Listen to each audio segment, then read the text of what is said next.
Imagine achieving everything you've ever wanted, wealth, status, recognition, only to discover an emptiness so profound it makes all your achievements feel meaningless. This is the dark secret successful people don't talk about, the one Elon Musk hinted at when he admitted feeling great highs, terrible lows, and unrelenting stress. The one Robin Williams faced despite making millions laugh, the one that haunts the lives of so many who've made it. You see it in the eyes of celebrities during honest interviews. You hear it in the voices of accomplished friends who confess, "I thought I'd be happier by now." It lurks behind the question so many successful people eventually ask themselves, is this really all there is? Almost 200 years ago, a philosopher named Arthur Schopenhauer identified the trap that ensnares even the most successful among us. A psychological cycle so powerful that understanding it could transform your entire relationship with success and failure. By the end of this video, you'll understand why the very thing you're chasing might be causing your deepest frustration, and the surprising shift that could change everything. This isn't just another perspective. It's the missing piece that will make you question everything you thought you knew about success. And it might just free you from the invisible prison that keeps you striving but never arriving. Let me ask you something. Have you ever achieved something you wanted for years, only to feel a strange emptiness shortly after? The promotion, the relationship, the house, the achievement, whatever it was, as will help. After the initial excitement faded, something just didn't feel right. The fulfillment you expected never fully arrived, or it disappeared faster than you thought it would. I remember talking to a friend who had just landed his dream job at a prestigious tech company. For years, he'd worked tirelessly toward this goal. "When I get that job," he'd say, "everything will change." And for about 2 weeks after getting the offer, he was on cloud 9. But when I spoke to him 3 months later, he confessed, "I thought I'd feel different by now. I wake up and it's just normal. I'm already thinking about the next promotion." If you felt this way, you're not alone. And you're not doing anything wrong. You've just encountered what Schopenhauer called the great bait and switch of human existence. He spotted a pattern so fundamental to human psychology that once you see it, you can never unsee it. We spend our lives chasing things we believe will finally make us happy, only to discover that once we get them, they lose their power to satisfy us. Think about something you desperately wanted 5 years ago. Maybe you got it, maybe you didn't. But notice how much less emotional charge that desire carries now. That sports car you couldn't stop thinking about, that relationship you were sure would complete you, that job title that seemed to define your worth. The emotional intensity of these desires fades, whether we achieve them or not. Neuroscience now confirms what Schopenhauer intuited: our brains are wired to return to our baseline happiness level regardless of external circumstances. It's what psychologists call the hedonic treadmill. Dr. Robert Sapolsky at Stanford University has demonstrated how our neural pathways actually adapt to new circumstances, making extraordinary achievements feel ordinary with surprising speed. The brain's reward centers, flooded with dopamine upon achievement, quickly recalibrate, rendering yesterday's triumph today's baseline expectation. Look at the evidence all around you. Lottery winners report returning to their baseline happiness within just a few months. Celebrities and billionaires experience depression at rates similar to the general population. Studies show that once basic needs are met, additional wealth produces minimal happiness gains. That promotion you received last year? How long did the satisfaction last before becoming your new normal? The science is clear and sobering. The things we believe will dramatically improve our happiness often don't, or at least not for long. But here's where it gets really interesting, and where Schopenhauer was truly revolutionary. Schopenhauer identified something most of today's success gurus completely miss. The problem isn't that you haven't achieved enough. The problem is the fundamental nature of human desire itself. He called it will, an insatiable force that drives us to pursue one goal after another, never allowing lasting satisfaction. What makes Schopenhauer's insight so profound is that he recognized this force wasn't just a personal failing or weakness. It's built into the very structure of human consciousness. It's not a bug in our psychology, it's a feature. This will, according to Schopenhauer, isn't just the conscious desires we're aware of. It's a deep, unconscious striving that manifests in endless wanting. And crucially, it can never be permanently satisfied. Here's the cycle he identified. 1. We desperately want something, believing it will bring fulfillment. 2. We struggle and sacrifice to obtain it. 3. We briefly feel satisfaction when we achieve it. 4. We quickly adapt and return to a state of wanting. 5. We set a new, bigger goal, believing this will finally satisfy us. 6. Repeat until death. Sound familiar? Think about your own experience, that first job you landed. How quickly did satisfaction fade into stress about performance? That relationship you were so excited about? How soon did the initial thrill give way to taking it for granted? That house you saved years to buy, how many months before you started noticing its flaws instead of its features?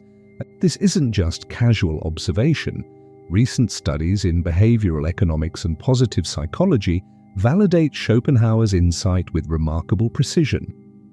Researchers have documented how quickly we adapt to both positive and negative life changes, a phenomenon called hedonic adaptation that's hardwired into our neurobiology. The most successful people often fall hardest into this trap. They achieve their goals faster than others, so they experience the emptiness of achievement more frequently and more intensely. This explains why so many high achievers become addicted to achievement itself. They're chasing the brief dopamine high of accomplishment, not realizing it's designed to fade. It's why CEOs earn millions yet still fight for bonuses. It's why celebrities win awards yet still scan social media for validation. I once interviewed a billionaire who admitted, off the record, "The honest truth is that making my second billion didn't feel much different than making my first million. The zeros changed, but the emptiness remained."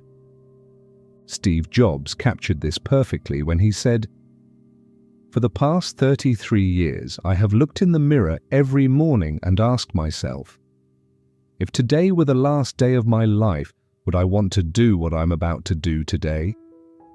And whenever the answer has been no for too many days in a row, I know I need to change something."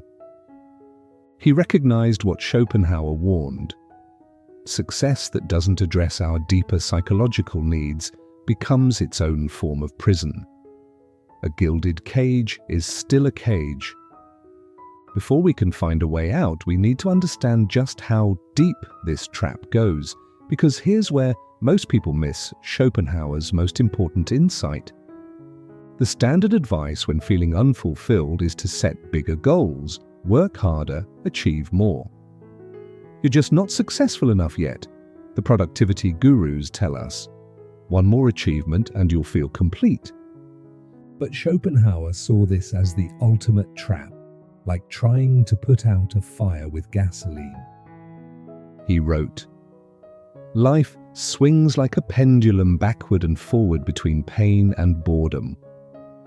When we lack what we desire, we experience the pain of wanting. When we achieve it, we experience brief satisfaction before boredom sets in, driving us back toward wanting something new."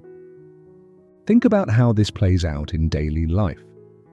You want a new phone because your current one seems outdated. The desire creates a kind of pain, a feeling of lack. You finally get the new phone, and for a few days, you're delighted. But how long before it becomes just your phone, an ordinary object you barely notice. The satisfaction fades into boredom, and then a newer model is released, and the pendulum swings back to pain again. This isn't limited to material possessions. The same cycle applies to relationships, career achievements, physical appearance, virtually every domain of human experience. Modern society has industrialized this pendulum. Advertising exists to trigger the pain of wanting. Social media exists to make your achievements quickly feel ordinary by constantly exposing you to people who seem to have more. I've worked with high-performing executives who can't enjoy a vacation without checking email, celebrities who can't enjoy their fame without checking their social metrics, and wealth creators who can't enjoy their riches because they're comparing themselves to those with more. The truly successful people, those who find genuine fulfillment, aren't those who achieve the most. They're those who break free from this pendulum entirely. Think about it. Jeff Bezos, worth over $150 billion, still wakes up every day driven to achieve more. Hollywood stars with millions of adoring fans still seek validation through awards and new roles. CEOs reach the pinnacle of their industry only to immediately begin worrying about maintaining their position. The evidence surrounds us if we're willing to see it. A study of Olympic gold medalists found that after the initial euphoria, many experience what's called post-Olympic depression, a profound emptiness that follows their ultimate achievement. As one gold medalist confessed, after working toward this singular goal for so many years, there was this void. I thought winning would feel different. This isn't weakness or ingratitude, it's human psychology. As Schopenhauer identified it, the will never rests, never satisfies. But if this cycle is built into our psychology, is there any escape? Are we doomed to swing endlessly between pain and boredom? This is where Schopenhauer's most controversial insight offers a solution so counterintuitive it borders on revolutionary. What if I told you that the solution isn't achieving more, but fundamentally changing your relationship with achievement itself? This insight was so radical in Schopenhauer's time that it was largely ignored by his contemporaries. Today, it's still overlooked by most success literature, which remains fixated on how to get more rather than how to want differently. Schopenhauer proposed something revolutionary. The path to fulfillment doesn't come through satisfying all our desires. It comes through understanding the nature of desire itself. Here's the shift. Most people live life like this. If I achieve enough, I'll finally be fulfilled. But Schopenhauer suggests inverting the formula. When I understand the nature of achievement, I can find fulfillment regardless of external success. This isn't abstract philosophy, it's a practical, psychological insight that transforms how you experience every aspect of your life. To grasp this fully, consider the difference between these two mindsets. In the conventional mindset, achievement is the prerequisite for fulfillment. When I get the promotion, then I'll be happy. When I reach 1 million followers, then I'll feel successful. When I buy the house, then I'll be content. In this model, fulfillment is always conditional, always future-oriented, always dependent on external validation. In Schopenhauer's alternative mindset, understanding precedes fulfillment. By recognizing the nature of desire itself, its inherent insatiability, its tendency to renew rather than disappear, when satisfied, we create space for a different kind of satisfaction. One that doesn't depend on external achievement but arises from awareness itself. This is why mindfulness practices have gained such traction in high-performance environments. Companies like Google, Apple, and Goldman Sachs have implemented meditation programs, not because they want less ambitious employees, but because they've recognized what Schopenhauer saw. Conscious awareness of our wanting minds creates freedom from their tyranny. Let me show you what this looks like in practice through 3 people who applied this understanding. 1. Marcus Aurelius, Emperor of Rome, the most powerful man in the world, who wrote privately about the emptiness of power and found fulfillment by focusing on inner virtues rather than external achievement. In his personal journal, later published as Meditations, he reminded himself, "Very little is needed to make a happy life. It is all within yourself, in your way of thinking." The man who commanded the known world found that command of his own perceptions mattered more. 2. Warren Buffett,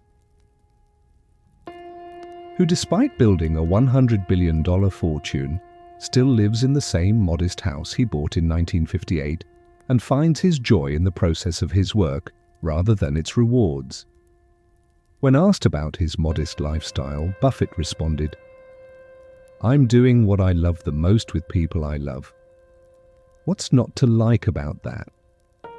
He understood that his happiness derived not from what he accumulated, but from how he allocated his attention. 3. Jane, a former executive who was interviewed for this video, who described realizing at the peak of her career that success was a treadmill I could never win on. She scaled back her position, took a pay cut, and reports greater fulfillment by redefining her relationship with achievement. "The strangest part," she told me, "is that I'm actually more effective now. When you're not desperately trying to prove your worth through achievement, you make clearer decisions. You see opportunities others miss because they're too busy climbing." What these 3 examples illustrate isn't a rejection of achievement, it's a transformation in how achievement is pursued and experienced. This understanding doesn't mean abandoning ambition, it means transforming how you relate to it. The real secret isn't about what you achieve, it's about how you experience what you achieve. It's about recognizing that the quality of your life depends less on what you acquire and more on how you attend to what's already present. Let me break this down into 3 practical principles derived from Schopenhauer's insights that you can apply immediately. What makes these principles different from typical self-help advice is that they don't add more to your to-do list or set you up for another cycle of wanting and disappointment.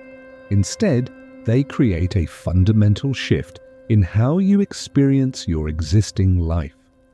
1. The contemplation principle. Schopenhauer observed that when we're fully absorbed in art, nature, or deep thought, the endless wanting temporarily stops. We step outside the cycle of desire.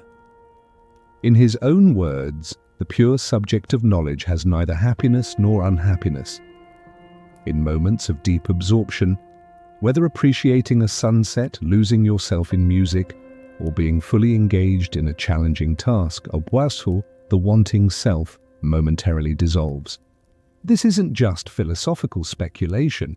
Modern neuroscience confirms that during states of flow or deep aesthetic appreciation, activity in the default mode network, the brain regions associated with self-referential thinking and wanting, significantly decreases. Practical application. Schedule daily periods of complete immersion. 20 minutes where you engage in something so fully that your wanting mind goes quiet. This isn't relaxation or distraction. It's active absorption. For some, this might be meditation. For others, it's playing an instrument, rock climbing, painting, or programming. The specific activity matters less than the quality of attention you bring to it. Think of someone you know who seems genuinely content. Chances are they regularly engage in activities that absorb them completely, where time seems to disappear, and they're not thinking about what they lack or what others think of them. The research is clear. Regular contemplative practice literally rewires your brain's relationship with desire and satisfaction. Studies at Harvard Medical School show that just 8 weeks of mindfulness practice produces measurable changes in brain regions associated with stress, anxiety, and self-judgment. 2. The awareness principle. Most desires operate unconsciously. We don't choose them, we're driven by them.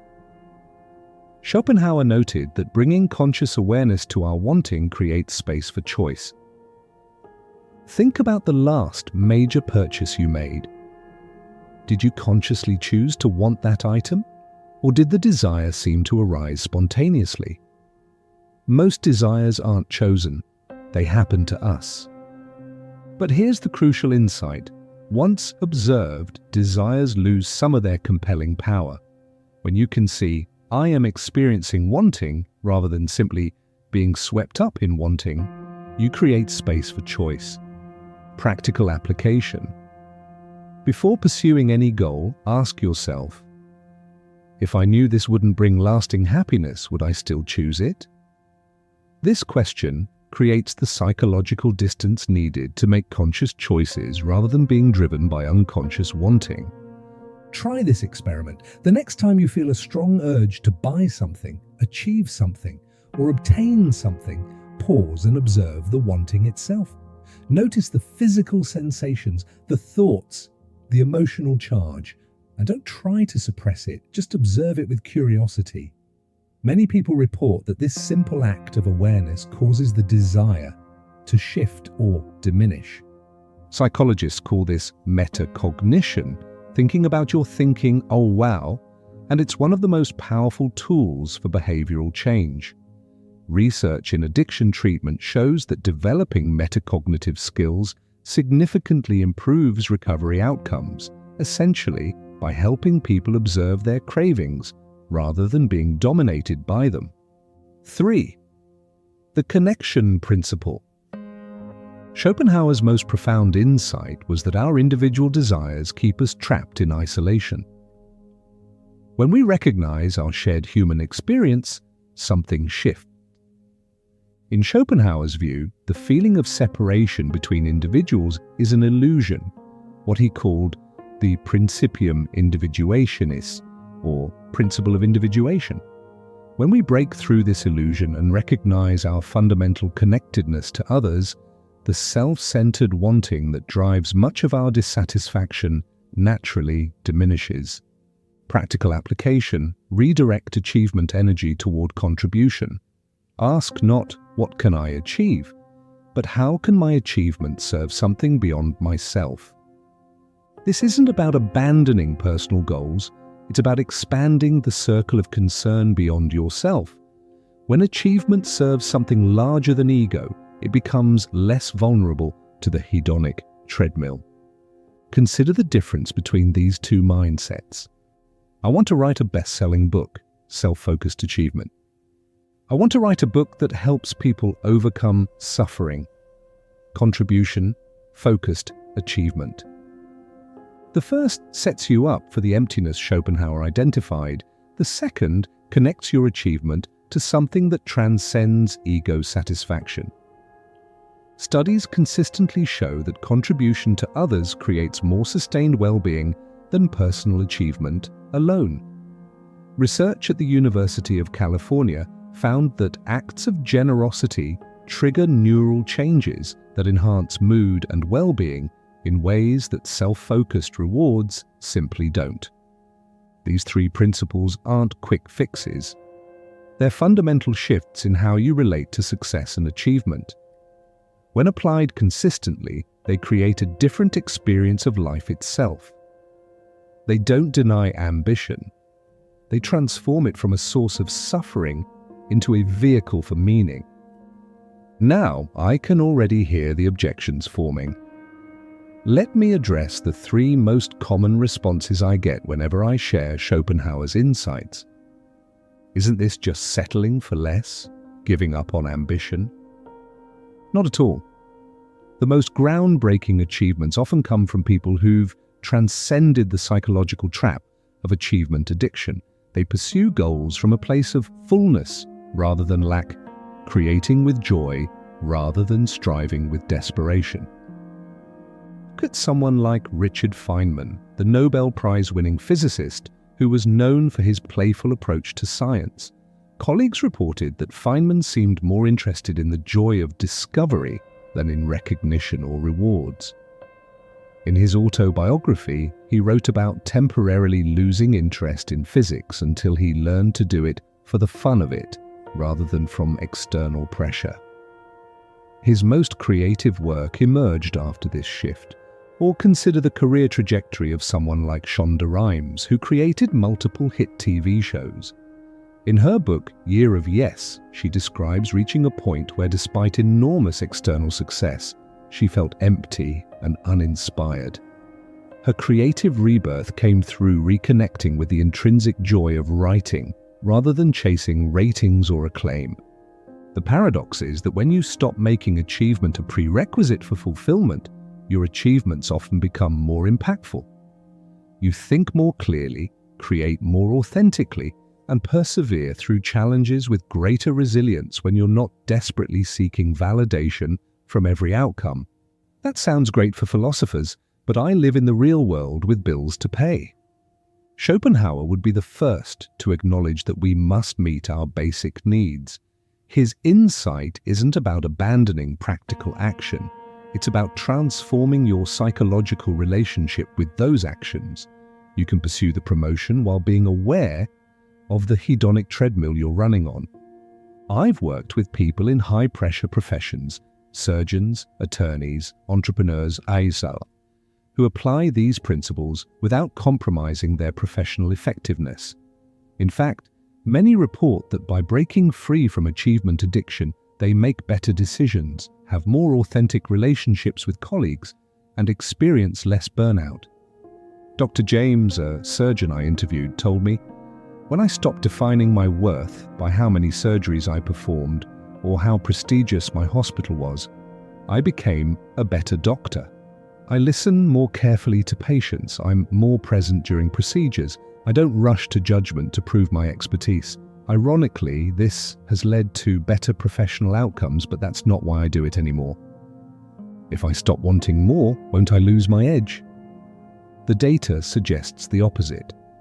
Research on elite performers shows that those driven by intrinsic motivation, internal satisfaction in the process, consistently outperform those driven primarily by extrinsic rewards, money, status, recognition.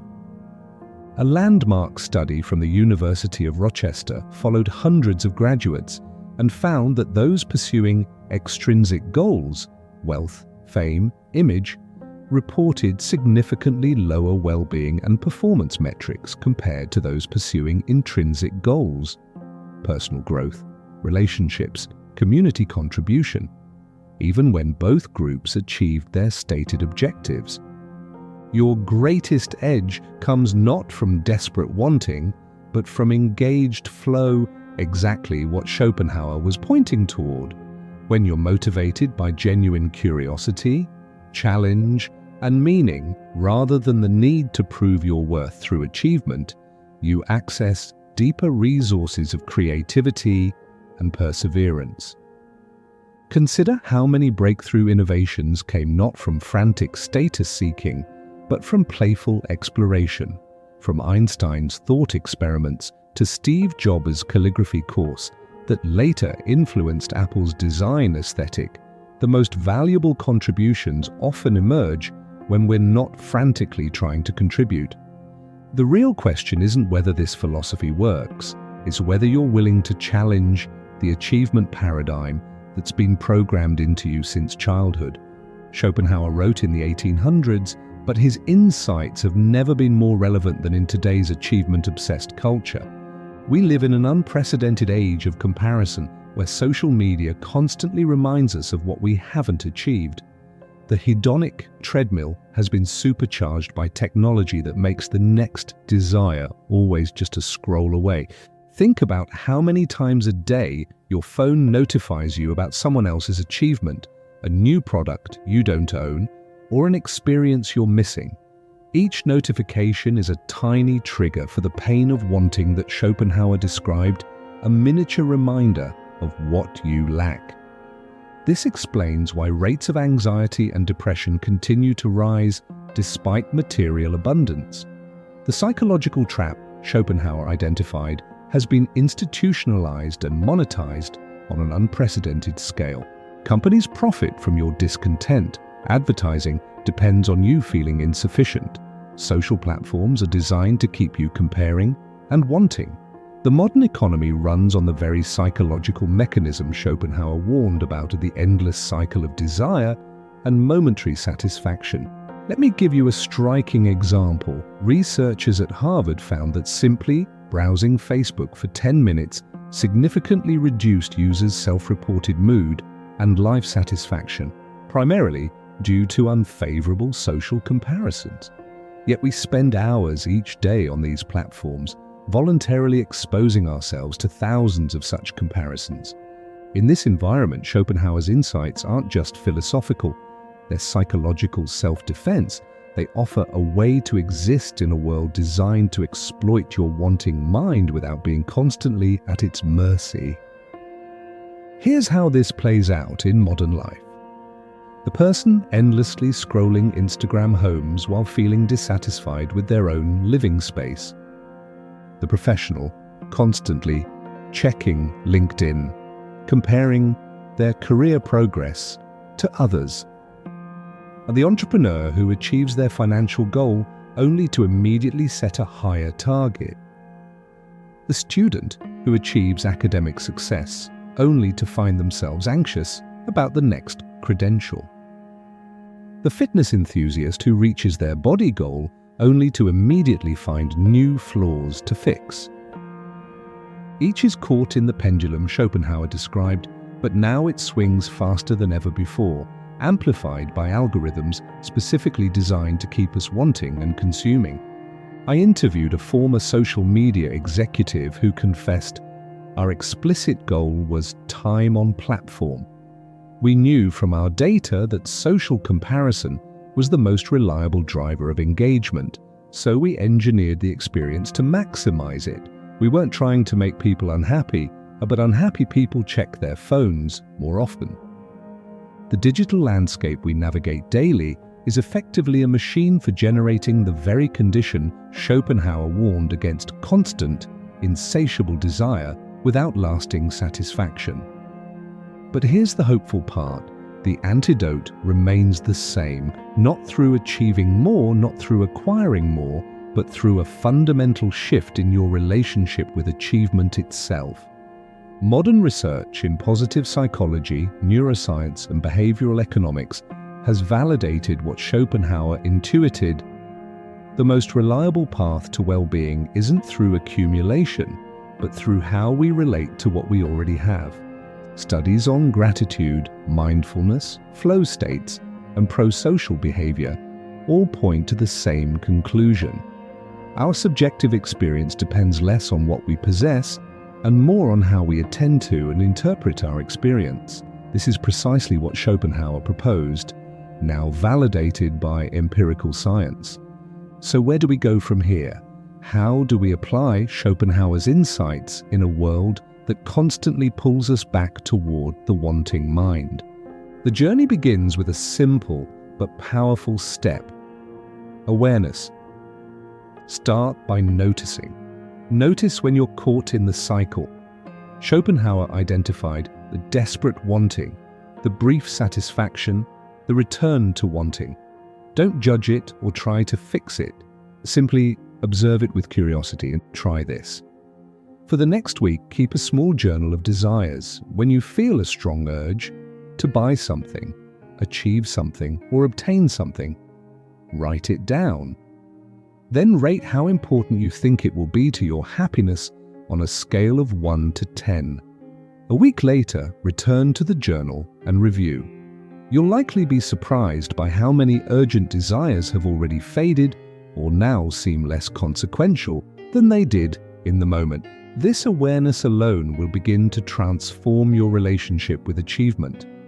As one executive I coached put it, "Once I could see the pattern, it lost some of its power over me. I still set ambitious goals, but I'm no longer a hostage to them." Then experiment with the 3 principles we discussed. First, daily contemplation that steps outside the wanting mind. Find your version of what Schopenhauer called aesthetic contemplation.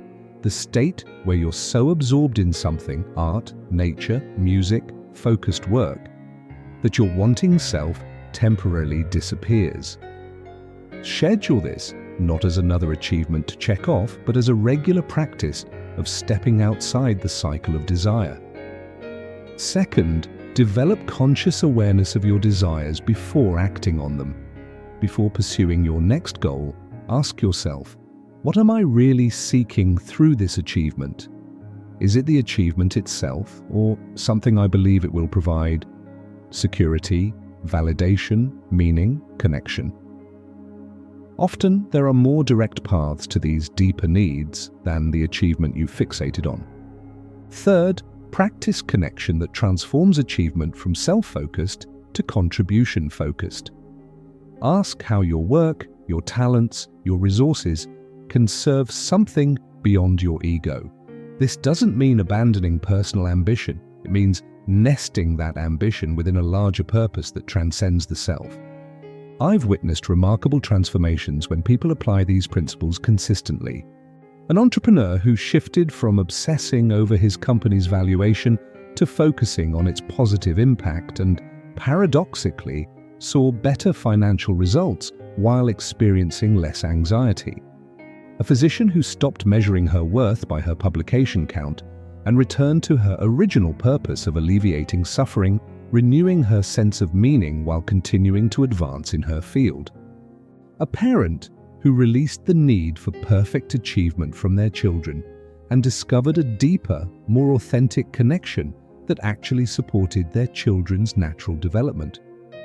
The dark secret of successful people isn't that they've discovered some hidden strategy for achievement. It's that many have discovered, often too late, that achievement itself was never going to provide what they were really seeking. As Schopenhauer wrote, "Wealth is like seawater. The more we drink, the thirstier we become." This insight isn't meant to discourage you from pursuing success. It's meant to free you from the belief that success, in and of itself, will fulfill you. When we expect achievement to fill an unfillable void, we set ourselves up for the emptiness so many successful people eventually encounter. The true revolution isn't in how much you achieve, but in how you experience what you already have. It's in recognizing that the quality of your life depends less on your circumstances and more on your relationship to those circumstances. This understanding doesn't diminish ambition. It liberates it from the prison of insatiability. It allows you to pursue goals with greater clarity, creativity, and resilience, because your worth and well-being no longer depend on their achievement.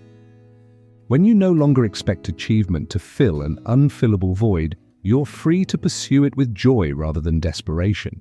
You're free to create, contribute, and connect from a place of fullness rather than lack. This is the warning Schopenhauer issued nearly 2 centuries ago, and the opportunity he offered. Not to abandon success, but to transform our relationship with it.